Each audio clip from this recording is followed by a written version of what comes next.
जय भीम, जय भारत, जय संविधान। तीसरा गोलमेज सम्मेलन नवंबर-दिसंबर 1932 में डॉक्टर बी.आर. अंबेडकर का योगदान। हमने पहले और दूसरे गोलमेज सम्मेलन के वीडियो में डॉक्टर अंबेडकर के बारे में बात की थी कि कैसे उन्होंने शोषित वर्गों की आवाज को देश और दुनिया के सामने रखा। भारतीय संवैधानिक सुधारों के लिए ब्रिटिश सरकार ने लंदन में गोलमेज सम्मेलनों की एक श्रृंखला आयोजित की थी, जिसमें तीसरा और अंतिम सम्मेलन 17 नवंबर से 24 दिसंबर 1932 तक हुआ। भले ही इस सम्मेलन में पिछले सम्मेलनों की तुलना में कम भागीदारी और राजनीतिक प्रभाव था, लेकिन इसने भारत सरकार अधिनियम 1935 की नींव रखने में महत्वपूर्ण भूमिका निभाई। इन तीनों सम्मेलनों में एक ऐसे व्यक्ति की उपस्थिति जिन्होंने दलितों और अछूतों के अधिकारों के लिए आजीवन संघर्ष किया, भारतीय संवैधानिक इतिहास में एक अमिट छाप छोड़ गई, वे थे डॉक्टर भीमराव रामजी अंबेडकर। डॉक्टर अंबेडकर ने न केवल तीनों गोलमेज सम्मेलनों में भाग लिया, बल्कि उन्होंने दलित वर्गों के लिए संवैधानिक सुरक्षा और राजनीतिक प्रतिनिधित्व सुनिश्चित करने के लिए अथक प्रयास किए। इस लेख में हम विशेष रूप से तीसरे गोलमेज सम्मेलन में डॉक्टर अंबेडकर की भूमिका, उनके द्वारा उठाए गए मुद्दों, उनके संघर्षों और इस सम्मेलन के परिणामों पर उनके प्रभाव का विस्तृत विश्लेषण करेंगे। डॉक्टर अंबेडकर की पृष्ठभूमि और उनका मिशन।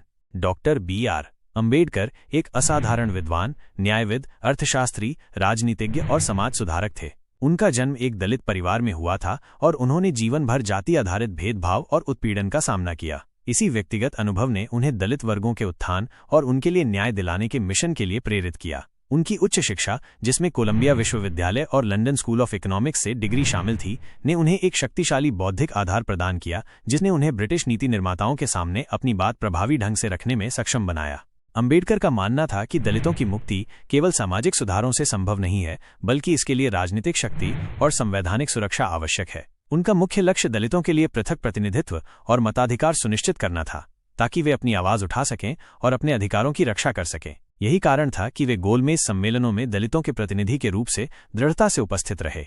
पूना पैक्ट और तीसरे गोलमेज सम्मेलन का संदर्भ। तीसरा गोलमेज सम्मेलन, दूसरे गोलमेज सम्मेलन सितंबर-दिसंबर 1931 के तुरंत बाद आयोजित किया गया था, जो सांप्रदायिक प्रतिनिधित्व के मुद्दे पर गांधीजी और अंबेडकर के बीच गहरे मतभेद के कारण गतिरोध में समाप्त हो गया था। अंबेडकर ने दलितों के लिए पृथक निर्वाचक मंडल की मांग की थी, जबकि गांधीजी ने इसे हिंदू समाज को विभाजित करने वाला बताते हुए इसका कड़ा विरोध किया था। जब ब्रिटिश प्रधानमंत्री रामसे मैकडोनाल्ड ने 16 अगस्त 1932 को सांप्रदायिक पंचायत कम्युनल अवार्ड की घोषणा की, जिसमें दलितों के लिए पृथक निर्वाचक मंडल का प्रावधान था, तो गांधीजी ने इसके विरोध में आमरण अनशन शुरू कर दिया। इस ऐतिहासिक घटना के परिणाम स्वरूप गांधीजी और अंबेडकर के बीच पूना पैक्ट 24 सितंबर 1932 पर हस्ताक्षर हुए। पूना पैक्ट में दलितों के लिए पृथक निर्वाचक मंडल की मांग को त्याग दिया गया, लेकिन इसके बदले में दलितों के लिए आरक्षित सीटों की संख्या बढ़ा दी गई और संयुक्त निर्वाचक मंडल की व्यवस्था को स्वीकार किया गया। पूना पैक्ट के कुछ हफ्तों बाद ही तीसरा गोलमेज सम्मेलन होने वाला था। पूना पैक्ट ने दलित प्रतिनिधित्व के मुद्दे पर एक अस्थायी समाधान प्रदान किया था, लेकिन अंबेडकर के लिए यह समझौता एक मजबूरी थी, जिसे उन्होंने गांधीजी के जीवन को बचाने के लिए स्वीकार किया था। तीसरे गोलमेज सम्मेलन में उनकी भूमिका अब इस पूना पैक्ट के प्रावधानों को भविष्य के संवैधानिक ढांचे में शामिल करवाना और दलितों के लिए अन्य सुरक्षा उपायों को सुनिश्चित करना था। तीसरे गोलमेज सम्मेलन में डॉक्टर अंबेडकर की सक्रिय भूमिका। तीसरा गोलमेज सम्मेलन राजनीतिक रूप से पहले के सम्मेलनों जितना व्यापक नहीं था। भारतीय राष्ट्रीय कांग्रेस ने सविनय अवज्ञा आंदोलन के कारण इसका बहिष्कार किया था और ब्रिटिश लेबर पार्टी भी अनुपस्थित थी। इस सीमित सभा में केवल 46 प्रतिनिधियों को आमंत्रित किया गया था। डॉक्टर अंबेडकर उन प्रमुख भारतीय नेताओं में से थे जिन्हें तीनों गोलमेज सम्मेलनों में भाग लेने का अवसर मिला। उनकी निरंतर उपस्थिति ने ब्रिटिश सरकार को यह संदेश दिया कि दलितों की आवाज को नजरअंदाज नहीं किया जा सकता। तीसरे गोलमेज सम्मेलन में डॉक्टर अंबेडकर की भूमिका बहुआयामी थी। पूना पैक्ट का कार्यान्वयन। अंबेडकर का प्राथमिक उद्देश्य पूना पैक्ट में निर्धारित दलितों के लिए आरक्षित सीटों और संयुक्त निर्वाचक मंडल की व्यवस्था को भावी संवैधानिक प्रावधानों में सुरक्षित करना था। वे ये सुनिश्चित करना चाहते थे कि ये समझौता केवल एक राजनीतिक पैक्ट न रहे, बल्कि कानूनी रूप से बाध्यकारी संवैधानिक प्रावधान बने। समानता और गैर भेदभाव पर बल। अंबेडकर ने बार बार इस बात पर जोर दिया कि दलितों को केवल राजनीतिक प्रतिनिधित्व ही नहीं, बल्कि सामाजिक और कानूनी समानता भी मिलनी चाहिए। उन्होंने अस्पृश्यता को समाप्त करने और दलितों के खिलाफ किसी भी प्रकार के भेदभाव को रोकने के लिए संवैधानिक सुरक्षा उपायों की आवश्यकता पर बल दिया। उनका तर्क था कि नए संविधान में ऐसी धाराएं होनी चाहिए जो यह सुनिश्चित करें कि राज्य किसी भी नागरिक के साथ जाति, धर्म या जन्मस्थान के आधार पर भेदभाव न करे। सार्वजनिक सेवाओं में प्रतिनिधित्व।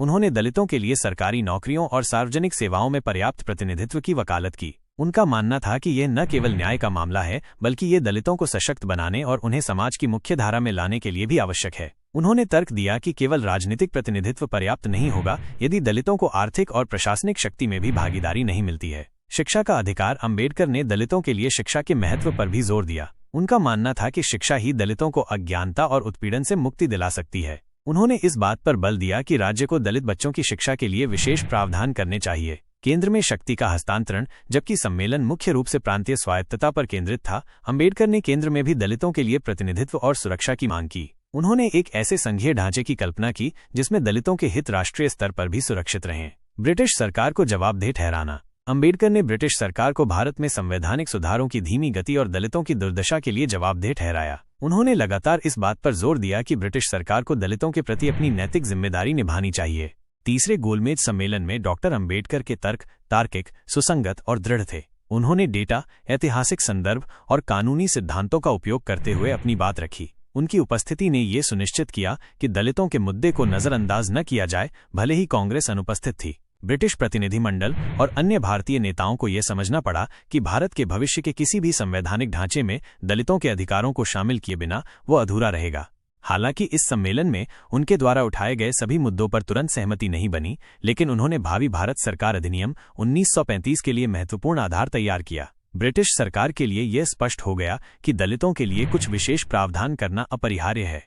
परिणाम: भारत सरकार अधिनियम 1935 पर अंबेडकर का प्रभाव। तीसरे गोलमेज सम्मेलन की चर्चाओं के आधार पर मार्च 1933 में एक श्वेत पत्र व्हाइट पेपर प्रकाशित किया गया। ये श्वेत पत्र अंततः भारत सरकार अधिनियम 1935 का आधार बना। डॉक्टर अंबेडकर की भागीदारी और उनके अथक प्रयासों का इस अधिनियम पर सीधा प्रभाव पड़ा।